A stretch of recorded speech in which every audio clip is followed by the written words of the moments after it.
목포시가 민간 위탁을 맡긴 목포 화장장 시설에서 수익금 횡령 사실이 검찰 수사 결과 드러났습니다. 화장장 운영권을 둘러싼 의혹은 여전합니다. 정부와 여당 말로 5.18을 또다시 흔드는 일이 최근 잇따르고 있습니다. 지역 정치권은 이들의 5.18 발언을 망언, 망발로 규정하고 강하게 반발하고 있습니다. 내년 국회의원 선거를 앞두고 목포 정치판은 벌써부터 뜨거워지고 있습니다. 줄잡아 10여 명의 입지자들이 움직이고 있습니다. 김현우 전남지사가 보성군과 장흥군을 시작으로 지역 주민과 직접 만나 의견을 나누는 도민과의 대화를 이어가고 있습니다.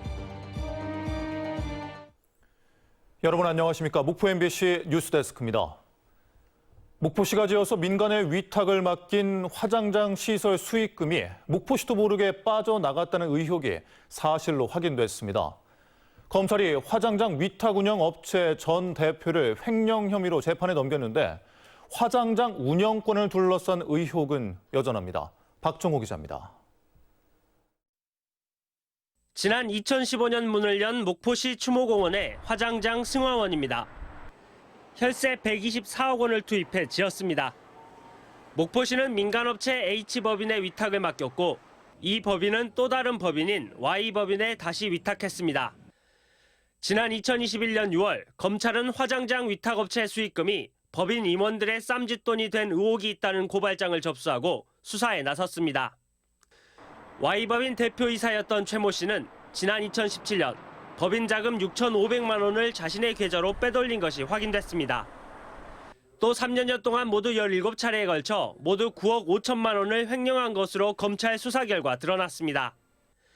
최 씨는 특정경제가중처벌법상 횡령 혐의로 기소됐습니다. 그 회의록 거쳐서 썼던 부분이고 거기에 대한 지급, 대여금 이자도 다 납입을 했고 그거에 대해서 재판이 진행 중이니까.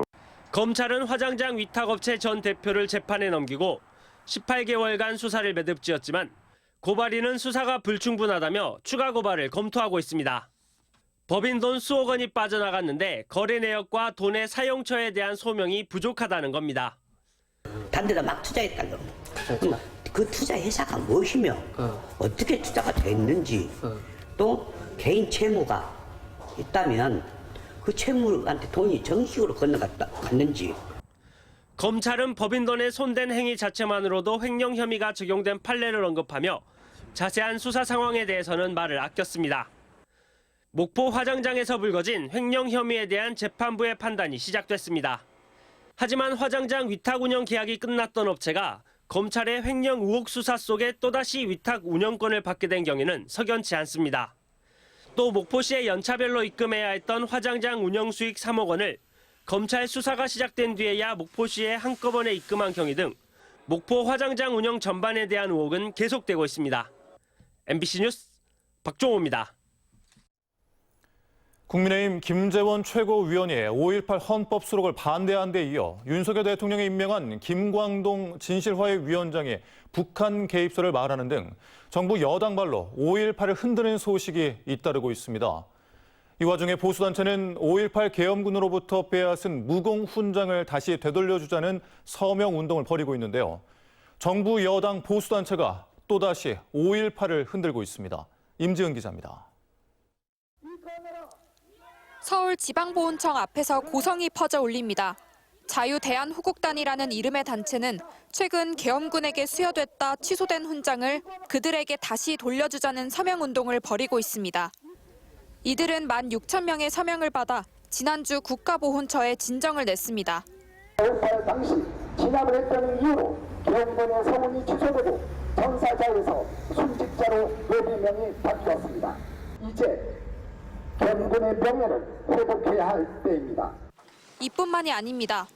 임명 전부터 5.18을 부정하고 깎아내린 논란에도 불구하고 윤석열 대통령이 직접 임명했던 김광동 진실화해 위원장은 국회에서 또 5.18 북한 개입 가능성을 주장했습니다. 북한군이라는 표현을 쓴 적은 없고 북한이 개입했을 가능성까지 제가 배제할 수 없다 이런 말씀입니다. 얼마 전 당선된 국민의힘 김재원 최고위원은 윤 대통령의 대선 공약인 5.18 정신헌법 수록 문제에 대해 불가능할 뿐만 아니라 자신은 반대한다고 대놓고 말했습니다. 이번에도 우리가 김 위원장을 사실 밀었잖아. 네. 밀었는데 세상에 우리한테 찬물을 깬 게 뭐냐면 헌법 정신에 5.18 정신을 헌법에다 넣겠다. 그런다고 전라도 표가 나올 줄 압니까? 불가능하죠. 그냥 저도 반대입니다. 김 최고위원은 이틀 만에 조심하겠다며 사과했지만 5.18을 바라보는 국민의힘 지도부의 인식을 그대로 보여줬다는 비판은 여전합니다. 국민의힘의 당 수뇌부에 이어 윤 대통령이 임명한 진실화해 위원장까지 5.18을 부정하고 폄훼하는 건 분명 좋지 않은 조짐입니다. 5월 단체들은 불안해하고 있습니다. 집권 여당 국민의힘의 어떤 공식적인 입장이자 대통령 입장과도 아주 어긋나는 것이거든요. 역사를 끝없이 뒤로 되돌리겠다는 그런 주장과 다름없습니다. 일고의 가치도 없죠. 이런 와중에 극우단체가 벌이고 있는 숨진 계엄군의 서운을 되찾아주자는 서명운동이 실제로 실현되는 것은 아닌지, 또 어렵게 진전시켜온 5.18 진상규명과 전국화 노력이 무산되는 것은 아닌지 지역사회의 걱정이 커지고 있습니다. MBC 뉴스 임지은입니다. 여순 사건의 희생자 유족 신고 기간이 올해 12월 31일까지로 연장됐습니다. 여순 사건 특별법 시행령 개정안이 오늘 국무회의에서 의결됐는데, 이는 수형인 명부 등 희생자 자료 추가 발굴과 진실화해위원회에 접수된 사건 이관 등으로 새로운 신고 수요가 예상되는 데 따른 것입니다. 당초 행안부와 여순사건위원회는 지난해 1월 21일부터 올해 1월 20일까지 1년간을 여순사건 희생자 유족 신고 기간으로 지정하고 그동안 6,599건의 신고를 접수했습니다. 한평군이 오는 16일과 17일 이틀간 이장, 반장, 농업단체 대표자 등을 대상으로 광주 군공항 이전 설명회를 개최합니다. 이번 설명회는 한평군의 요청으로 광주시와 국방부가 공동 주최하는 형식으로 진행되고, 이상익 한평군수와 김광진 광주시 경제부시장이 참석해 상생협력 방안을 밝힐 예정입니다.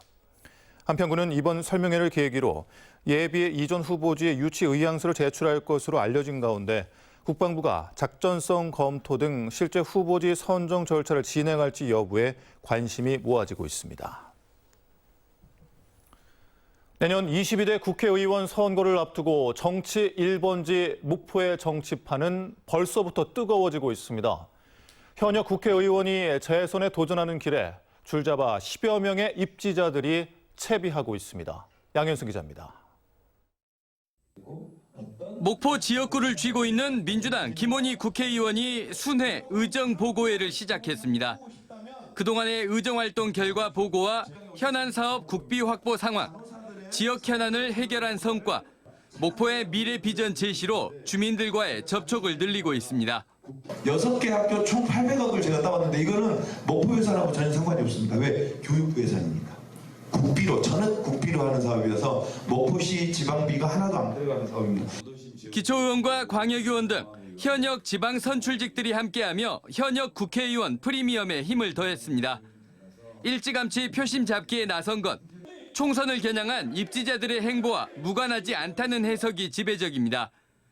꾸준히 목포 선거에 나서왔던 정치평론가 배종호 세안대 교수는 최근 목포 신안 통합과 서남권 거점도시 건설을 주제로 시민 대토론회를 열었습니다. 4년 전 김원희 의원에게 지역구를 내줬던 박지원 전 국정원장의 출마설이 살아있고, 박 전 원장 변수는 손혜원 전 국회의원의 무소속 출마 가능성까지도 이끌어내고 있습니다. 민주당에서 경선을 하겠죠. 네. 세상을 경선할 수, 저 무소속이지 당연히. 저는 국민 소속입니다, 여러분들. 저는 목포 시민 소속입니다. 여기에 재선 이력의 이윤석 전 국회의원도 목포에서 활동하며 출마 의지를 다지고 있고, 정의당 윤소아 전 국회의원까지 감안하면 모두 8선 경력에 충돌이 예고됩니다. 김종식 전 목포시장, 권욱 전 전남도의원, 황정호 전 전남지사 특보, 신재중 전 김대중 대통령 비서관, 윤선웅 국민의힘 목포 당협위원장 등의 출마설도 끊이지 않게 나오고 있습니다. 정치 맛집이 된 목포 국회의원 선거는 신안군과의 선거구 획정 가능성, 민주당의 교통정리, 무엇보다 지방선거에서 목포 시민 과반의 지지를 얻었던 박홍률 목포시장의 선택이 어디를 향할지가 최대 변수가 될 전망입니다. MBC 뉴스 양현승입니다. 전라남도가 보성군과 장흥군을 시작으로 올해 도민과의 대화 일정을 시작했습니다. 지역민들과 만난 김영록 지사는 도로 개설과 지역 현안 사업 지원 등을 약속했습니다. 김진선 기자입니다. 신축 아파트가 들어서는 등 오가는 인구가 많아진 장흥의 한 마을. 4차선 도로가 중간에서 끊기다 보니 좁은 도로로 우회해야 하는 불편을 겪고 있습니다. 장흥군에서 열린 김영록 지사의 도민과의 대화. 김성 장흥군수는 4차선 도로를 개설할 수 있도록 도의 재정 지원을 요청했습니다. 지역 주민들에 대한 교통에 대한 편의 그리고 교통 환경에 대한 개선이 될 수 있도록 지사님의 특별한 배려를 부탁드립니다. 2년 만에 열린 도민과의 대화는 자유 토론 방식으로 진행됐습니다. 지역민들은 수산물 저온 저장 시설 건립과 보성강 하천 정비, 통합 의학 박람회 확대 지원 등을 요청했습니다. 그 예산을 좀 넉넉히 우리 자원부에 내려 보내주셔가지고 통합 의학 박람회도 좀 물축제 못지않게 했으면은. 김 지사는 장흥군이 전남 중심부에 자리한 만큼 남해안 관광과 생물의학 바이오 산업의 한 축으로 성장시키겠다고 약속했습니다. 차별화된 콘텐츠 개발 등 군 차원의 노력도 당부했습니다. 열심히 해가지고 정말 세계적인 축제의 그런 모델로 만들어간 거 아닙니까? 그러면 통합과 박람회도 좀 물축제처럼 그렇게 좀 해주세요. 그러면 저희도 적극 지원하겠습니다. 김영록 지사는 보성군민과의 대화에서는 열선루 복원 사업에 대한 적극적인 예산 지원을 약속했습니다. 도민에게 직접 도정을 보고하고 지역 현안을 듣는 도민과의 대화는 올해 상반기까지 22개 시군에서 계속될 예정입니다. MBC 뉴스 김진선입니다. 서영암 농협의 친환경 유기농 쌀인 하기 머문 쌀이 첫 미국 수출길에 올랐습니다. 오늘 1차 선적분 10톤이 선적되는 것을 시작으로 올해 400톤의 쌀이 미국에 수출될 예정이며 서영암 농협은 유럽 등지로도 친환경 쌀의 수출 판로를 넓혀나갈 계획입니다. 김원희 국회의원 등 민주당 목포시 지역위원회가 허사도 해경 서부 정비창 신설 공사 현장을 방문해 공사 진행 상황을 점검했습니다. 의원들은 해경 서부 정비창이 차질 없이 건립되고 원활한 운영이 가능하도록 적극 협력하겠다며 정비창 인력 선발 시에 지역 인재를 뽑아줄 것 등을 당부했습니다. 해경 서부 정비창은 예비 타당성 조사 결과 2천여 명의 고용 창출 효과와 연간 8만 명의 인원이 목포에 체류할 것으로 분석됐습니다. 고용노동부가 지난 10일 해남군 솔라시도의 한 공사 현장에서 발생한 살수차 운전자 사망 사고와 관련해 중대재해처벌법과 산업안전보건법 위반 여부를 조사하고 있습니다. 노동부는 사고 직후 현장을 방문해 안전조치가 제대로 된 상태에서 공사가 진행됐는지 확인했고 공사 관계자 등을 참고인으로 불러 조사를 진행하고 있습니다. 한편 전라남도는 솔라시도 조성 사업을 총괄하고 있지만 이번 사고는 공사업체의 문제일 뿐 도와는 관계가 없다며 소극적인 대응으로 일관하고 있습니다. 전남경찰청은 건설 현장에서 채용비 등의 명목으로 수천만 원을 갈취한 노조 간부 2명을 구속했습니다. 이들은 조합원 10명으로 노동조합을 설립한 뒤에 지난 2021년 9월부터 2022년 10월까지 전남 동부적 아파트 건설 현장 4곳 등에서 3,100만 원을 갈취한 혐의를 받고 있습니다.